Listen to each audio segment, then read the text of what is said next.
ABC Podcast, Materia Oscura, José Manuel Nieves.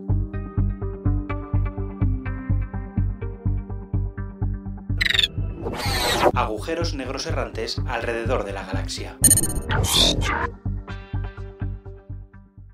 En el centro de la gran mayoría de las galaxias que hay en el universo, hay enormes agujeros negros supermasivos. Se llaman así porque sus masas equivalen a la de millones e incluso a la de miles de millones de soles. Hasta hace muy poco, los astrónomos pensaban que estas gigantescas y auténticas bestias oscuras permanecían quietas, estacionarias en los centros galácticos, alimentándose de toda la materia de alrededor, la materia que tienen alrededor en los centros de las galaxias. Pero no es así. Resulta, en efecto, que no todos estos grandes agujeros negros están quietos. Al contrario, algunos de ellos pueden abandonar las galaxias en las que nacieron y vagar por el espacio como auténticos nómadas cósmicos. Los científicos se refieren a ellos como vagabundos y su existencia, es verdad, se basa más en teorías que en observaciones reales. ¿Por qué? Porque sin grandes cantidades de materia alrededor, los que están fuera de las galaxias, esa materia, cuando está girando alrededor de los agujeros negros, atraída por ellos, se calienta, gira muy rápidamente y brilla, y eso es lo que podemos ver, pues sin eso, estos agujeros negros errantes resultan muy, pero que muy difíciles de detectar. ¿Para qué sirve este estudio?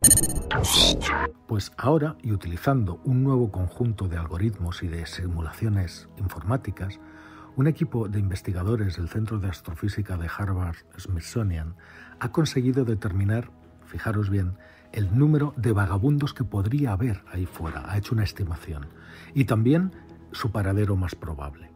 Este estudio, ¿que para qué sirve? Pues sirve para esto, ayudará a partir de ahora a identificar a estas grandes masas negras, ¿no?, en el universo. Y además tiene importantes implicaciones también para nuestra comprensión de cómo se forman y cómo crecen los agujeros negros supermasivos, un proceso que por ahora en gran parte se desconoce.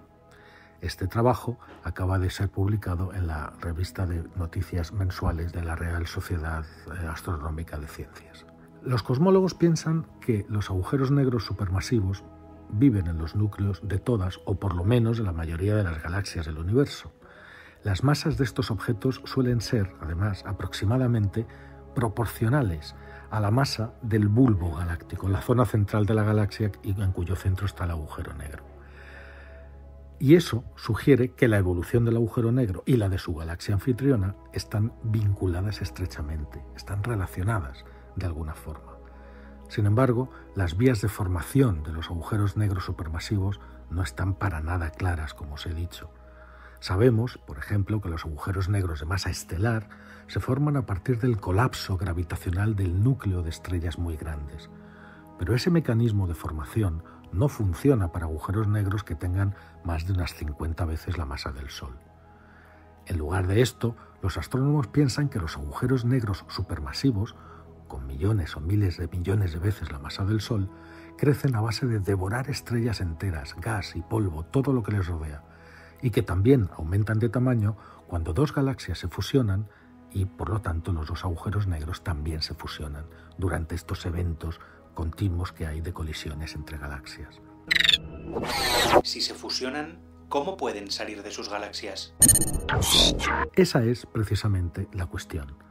Resulta que las escalas de tiempo en las que se producen estas fusiones galácticas son muy diferentes de las nuestras, y un proceso de colisión de dos galaxias es algo que puede llevar miles de millones de años en completarse. Es decir, hay tiempo más que suficiente para que ese proceso de fusión de los dos agujeros negros se vea perturbado por algo, pueda interrumpirse, retrasarse o incluso evitarse por completo en muchos casos. Eso resultaría en un número indeterminado de vagabundos deambulando por el espacio intergaláctico. El equipo de científicos utilizó las llamadas simulaciones de Romulus para estimar la frecuencia con la que esto debería de haber ocurrido en el pasado y calcular el número de agujeros negros de este tipo que podrían seguir ahí fuera en la actualidad. Estas simulaciones están especialmente diseñadas para rastrear la evolución orbital de parejas de agujeros negros supermasivos cuando las galaxias se fusionan, lo que significa que pueden predecir qué agujeros negros es probable que lleguen al centro de su nuevo hogar galáctico, la galaxia resultante de la fusión, y cuántos nunca van a llegar hasta allí. ¿Cuántos vagabundos hay ahí fuera? Según dicen los científicos, Romulus, este paquete de simulaciones, predice que muchas parejas de agujeros negros supermasivos se forman después de varios miles de millones de años de evolución orbital, girando uno alrededor del otro, pero que algunos nunca llegarán al centro de la galaxia nueva. Como resultado, se ha descubierto, por ejemplo, que las galaxias con una masa similar a la de la Vía Láctea albergan un promedio de 12 agujeros negros supermasivos que normalmente deambulan por los alrededores y en las cercanías de la galaxia y muy lejos del centro. Es decir, nuestra galaxia, la Vía Láctea, podría tener hasta una docena de grandes agujeros negros supermasivos girando a su alrededor. En el universo temprano las cosas eran aún peores, unos 2.000 millones de años después del Big Bang, cuando el universo era muy joven. Pues el equipo descubrió que los vagabundos superaban en número incluso a los agujeros negros supermasivos que había en los núcleos que entonces existían, lo cual significa que producían la mayor parte de la luz que esperaríamos ver brillar de ese material alrededor de los agujeros negros activos mientras orbita, que como os he dicho se ilumina y se precipita hacia el centro, ¿no? Pues al tener, sin embargo, menos material a mano, la masa de estos agujeros negros errantes sería muy similar a la que tenían cuando se formaron, es decir, se formaron grandes, dejaron de crecer. ¿Y dónde se formaron? Pues probablemente en el interior de pequeñas galaxias satélites en órbita de las grandes galaxias. ¿Siguen estando ahí? Pues según las simulaciones, muchos de esos vagabundos todavía deberían estar presentes en la actualidad. En realidad, muchos de ellos deberían seguir deambulando por el espacio y alrededor de las galaxias del universo local.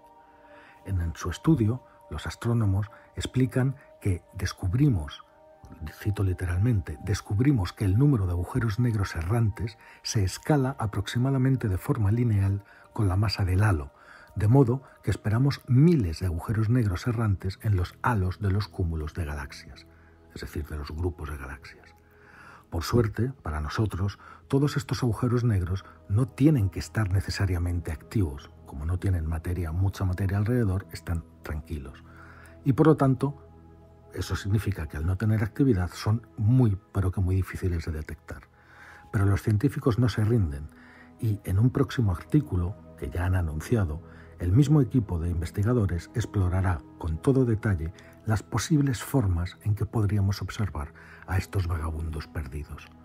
Descubrirlos sería todo un hito para la cosmología y para la astronomía actual.